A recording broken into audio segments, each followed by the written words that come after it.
నమస్తే, నేను మీ సతీష్. వైఎస్ వివేకానంద రెడ్డి హత్య కేసులో కీలక పరిణామం చోటు చేసుకుంది. ప్రధానంగా ఏదైతే అప్రూవర్గా మారినటువంటి దస్తగిరిని బెదిరించేటువంటి దురుద్దేశంతో ఆ కేసులో A5గా ఉన్నటువంటి దేవిరెడ్డి శివశంకర్ రెడ్డి కుమారుడు చైతన్య రెడ్డి జైలుకు వెళ్ళాడు. దీనికి అప్పటి జైలు సూపరింటెండెంట్ ఏదైతే కడప కేంద్ర కారాగారం ఏదైతే ఉందో దానికి సంబంధించినటువంటి సూపరింటెండెంట్ కూడా దురుద్దేశంతో దీనికి ఆయన కూడా సహకారాన్ని అందించారు అంటూ కూడా తాజాగా ఏదైతే ప్రభుత్వం అభియోగాలు కూడా మోపినటువంటి పరిస్థితి. మరి అసలు వివేకానంద రెడ్డి హత్య కేసులో ఈ పరిణామాన్ని ఎలా అర్థం చేసుకోవాలి, ఈ రకంగా పోలీసులు ఆనాడు జగన్మోహన్ రెడ్డి ప్రభుత్వంలో వ్యవహరించినటువంటి తీరుని ఎలా చూడాలి అనేటువంటి అంశాలు మనతో విశ్లేషించేందుకు సీనియర్ జర్నలిస్ట్ దుర్గా కుమార్ గారు ఉన్నారు. సార్ నమస్తే. నమస్తే సతీష్, మన వీక్షకులకు కూడా. సార్, దాదాపు 6 ఏళ్లు గడుస్తూ ఉంది. వైఎస్ వివేకానంద రెడ్డి గారు ఒక మాజీ ముఖ్యమంత్రికి సోదరుడు, ఒక మాజీ ఎంపీ, మాజీ మంత్రి, మాజీ ఎమ్మెల్సీ. మరి అలాంటి వ్యక్తిని అత్యంత కిరాతకంగా హత్య చేస్తే ఆ హత్య కేసులో ఎన్ని మలుపులు తిరిగిందో మనం చూసాము. కానీ ఇందులో అప్రూవర్గా మారినటువంటి దస్తగిరి కుటుంబం పైన, దస్తగిరి పైన దాడులు చేశారు, అతన్ని బెదిరింపులకు పాల్పడ్డారు. ఇవి బయట జరిగినటువంటి సన్నివేశాలు వేరైతే నేరుగా జైల్లోకి వెళ్ళి మరి బెదిరింపులకు పాల్పడ్డారు అతని పైన అంటే జైలు అధికారుల సహకారం ఖచ్చితంగా ఉంటుంది. మరి ఈ అభియోగం అనేటువంటిది ఇప్పుడు తాజాగా ప్రభుత్వం, రాష్ట్ర ప్రభుత్వం, కూటమి ప్రభుత్వం ఈ అభియోగాలు మోపినటువంటి పరిస్థితి అప్పటి సూపరింటెండెంట్ పైన. మరి ఈ పరిణామాన్ని ఎలా చూడాలి, అసలు దీంట్లో ఎలాంటి పరిణామాలు చోటు చేసుకునే అవకాశం ఉందని భావించవచ్చు? ఇప్పుడు మీరు అన్నట్టు ఆయన ఎంత కీలకమైన పదవులు చేపట్టినా, లేకపోతే మాజీ ముఖ్యమంత్రి గారికి ఇద్దరు, ఒక ముఖ్యమంత్రికి తమ్ముడు, ఒక ముఖ్యమంత్రికి చిన్నాన్న, లోక్సభ సభ్యుడిగా కూడా మాజీ లోక్సభ సభ్యుడు, అంత పెద్ద వ్యక్తి హత్య అనేది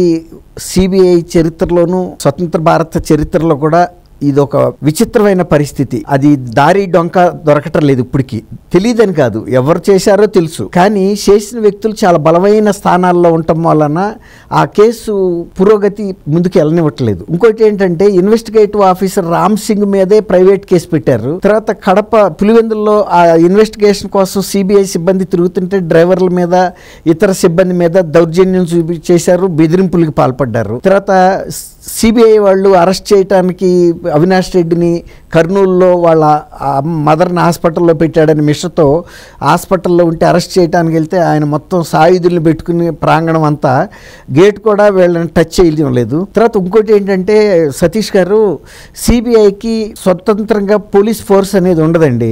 ఏదన్నా అరెస్టులు కనుక ఏదైనా చేయాలన్నా, దాడులు చేయాలన్నా, ఇలాంటిప్పుడు ఏ రాష్ట్రంలో వెళ్తే ఆ రాష్ట్ర స్థానిక పోలీసులు వాళ్ళకి సహకారం అందించాలి, తగినంత బలాన్ని సమకూర్చాలి, తగిన ఆయుధ సంపత్తినివ్వాలి, అన్నీ కూడా వాళ్ళే చేయాలి. కానీ వాళ్ళు సిబిఐ ఆఫీసర్స్ ఇక్కడికి వచ్చిన తర్వాత ఆంధ్రప్రదేశ్లో ఎస్పీని అడిగితే, అవినాష్ రెడ్డిని కనుక అరెస్ట్ చేస్తే ఇక్కడ శాంతి భద్రతల పరిస్థితి తేడా వస్తుంది, భద్రతలు దెబ్బతింటాయి, నేను అదుపు చేయలేను, మీకు నేను అదనపు ఫోర్సుల్ని అసలు కొద్ది సహకారం కూడా ఇవ్వలేనని నిరాకరించాడు. అసలు అది తీవ్రమైన అంశం. ఒక ఎస్పీ అనే ఆయన స్టేట్ పర్యవేక్షణలో పనిచేస్తున్నా కూడా ఆయన నియామకం అనేది కేంద్ర ప్రభుత్వం నియమించిన ఆఫీసర్, అఖిల భారత సర్వీసుల అధికారులు. అఖిల భారత దర్యాప్తు సంస్థకి సహకరించకపోవటం అనేది చాలా తప్పు. అసలు ఎప్పుడు జరగదు అట్లా. అది ఆంధ్రప్రదేశ్లో మాత్రమే జరిగింది. ఇట్లా అనేక విచిత్రాలతో పాటు మీరు అన్నట్టు దస్తగిరి ఆ కేసులో అప్రూవర్గా మారాడు. వివేకానంద రెడ్డి గారి హత్య కేసులో దస్తగిరి కడప కేంద్ర కార్యాలయంలో ఉన్నప్పుడు అదే కేసులో A5గా ఉన్న శివశంకర్ రెడ్డి కుమారుడు డాక్టర్ చైతన్య అని అందులో ఒక వైద్య శిబిరం నిర్వహిస్తున్నాడనే మిషతో లోనికి అలౌ చేశారు. అసలు అంత అవసరమేం లేదు. అక్కడ ఉన్న రిమ్స్లో కానీ GGHలో కూడా అంతకన్నా సూపర్ స్పెషలిస్ట్ డాక్టర్స్ ఉంటారు. వైద్య శిబిరాలు కనుక నిర్వహిస్తే అలాంటి ప్రభుత్వ సంస్థల నుంచి తీసుకోవాలి తప్ప, తర్వాత ఆ డాక్టర్ చైతన్య రెడ్డి శివశంకర్ కుమారుడు అని కూడా ఆనాడు అక్కడ జైలు సూపరింటెండెంట్ INH ప్రకాష్ తెలుసు. అదేం రహస్యం కాదు, తెలుసు. తెలిసినా కూడా ఒక మిషన్ అంటే ఒక ప్రత్యేకమైన కారణంతోనే ఈ పథకం వాళ్ళు వేసుకున్నారు. అతను అప్రూవర్గా ఉన్న దస్తగిరిని ఏదో విధంగా బెదిరించకపోతే వీళ్ళకి శిక్షలు పడే పరిస్థితి ఉంది. అసలు ఇంకోటి ఏంటంటే, వీళ్ళకి బెయిల్ కూడా రావట్లేదు. ఈ పరిస్థితుల్లో ఎట్లయినా సరే అతన్ని అప్రూవర్గా ఉండకుండా మార్చేసి, నన్ను సిబిఐ వాళ్ళు బలవంతం చేసి అప్రూవర్గా మార్చారు కాబట్టి నేను గతంలో ఇచ్చిన వాంగ్మూలాలన్నీ నేను ఉపసంహరించుకుంటున్నాను, నేను అప్రూవర్ని కాదు, అందులో నిందితుడిని కాదు అని వాంగ్మూలం ఇప్పించాలనేది వాళ్ళ స్కీము. అది ఎట్లా? అతను కేంద్ర కారాగారంలో ఉన్నాడు, ఎవరు వెళ్ళాలి? ఎవరో టాలాటోలి మనుషులు వెళ్తే జరగదు. అది ఎవరైనా నిందితుడికి సంబంధించిన ఇన్ఫ్లుయెన్షియల్ ఫ్యామిలీ నుంచి వెళ్ళాలి. అది ఎవరు వెళ్తారు? జైల్లోకి వెళ్ళేవాళ్ళు ప్రతి వాళ్ళు కూడా సీసీ కెమెరాలు ఉంటాయి. ఎవరు వెళ్ళినప్పుడు మీరు రిపోర్టర్ అవ్వచ్చు, లేకపోతే ఇంకో జర్నలిస్టుగా అవ్వచ్చు. అయినా కూడా వాళ్ళు జైలు డిఐజీఎల్ నుంచి పర్మిషన్ లేకుండా అసలు ఎవరిని లోపలికి అలౌ చేయరు. అది కూడా ఎప్పుడు అలౌ చేస్తారు? మీరు ఏదైనా ఒక ఆర్టికల్ రాస్తున్నానంటేనో ఏదైనా ఒక స్పెషల్ పర్పస్ ఉంటే అలౌ చేస్తారు. అది కూడా మీ వెనకాల ఒక జైలర్ కూడా పక్కనే నుంచుంటాడు. మీరు ఎంతవరకు వెళ్ళాలో ఎంతవరకు వెళ్ళకూడదో జస్ట్ అలా చూపించి తీసుకొచ్చేస్తారు. మీరు వెళ్ళేటప్పుడు సంతకం పెట్టాలి, బయటకు వచ్చినప్పుడు కూడా సంతకం పెట్టాలి. మీకు తెలుసు ఓ సీనియర్ జర్నలిస్ట్గా. అట్లా ఇతన్ని ఒక వైద్య శిబిరం నిర్వహించే పేరుతో తీసుకెళ్ళి అతన్ని దస్తగిరితో ఆయన మాట్లాడాలి. ఏం మాట్లాడాలి? ఒకటి భయపెట్టాలి, లేదంటే ఏదైనా ప్రలోభ పెట్టాలి. ఈ రెండింటికి సిద్ధమై వెళ్ళాడు అతను. వెళ్తే అవతల దస్తగిరి సామాన్యమైన వ్యక్తి కాదు. ఆల్రెడీ ఇలాంటి అనేకం చూశాడు. ఇప్పుడు పిల్లకాకి ఏం తెలుసు ఉండేది దెబ్బని వాళ్ళ తండ్రులనే లెక్క చేయని పరిస్థితుల్లో జగన్మోహన్ రెడ్డి ఆనాడు చీఫ్ మినిస్టర్గా అయిన తర్వాత కూడా వాళ్ళ తండ్రి మీద దాడి చేశారు, వాళ్ళ భార్య మీద ఇంటికి వచ్చి దాడి చేసి బెదిరించారు, నీ కుటుంబాన్ని అంతం చేస్తామని కూడా బెదిరించారు. అయినా కూడా ఎన్ని అతను తట్టుకున్నాడు. ఎందుకంటే అతను ఒకటే చెప్పాడు, నా అంతరాత్మ క్షోభిస్తుంది, నేను ఆయన దగ్గర పనిచేశాను, ఆ కుటుంబానికి లాయల్గా ఉండాల్సిన వ్యక్తిని నేను వీళ్ళ ప్రలోభాలకి లోనయ్యి నేను చేశాను, తప్పు నన్ను బాధిస్తుంది. మరి ఎందుకో మరి అతనికి అంతరాత్మ ఉందనిపిస్తుంది. సరే, అసలు యాక్చువల్గా ఆ జైల్లో అతను ఎందుకున్నాడు? ఈ వివేకానంద రెడ్డి కేసులో లేడు అతను. సతీష్ గారు ఇప్పుడు అప్రూవర్గా ఉన్న దస్తగిరికి ప్రాణహాని ఉందనేది తను ఎస్పీని కలిసి చెప్పాడు, న్యాయస్థానాల దగ్గరికి వెళ్ళాడు. సుప్రీంకోర్టు కూడా వెళ్ళినప్పుడు కూడా సుప్రీంకోర్టులో సిబిఐ కూడా ఒప్పుకుంది అతనికి ప్రాణహాని ఉన్నమాట వాస్తవని. అంతకుముందు అనేక మంది సాక్షులు చాలామంది మీకు తెలుసు అనుమానాస్పద పరిస్థితిలో చచ్చిపోయారు.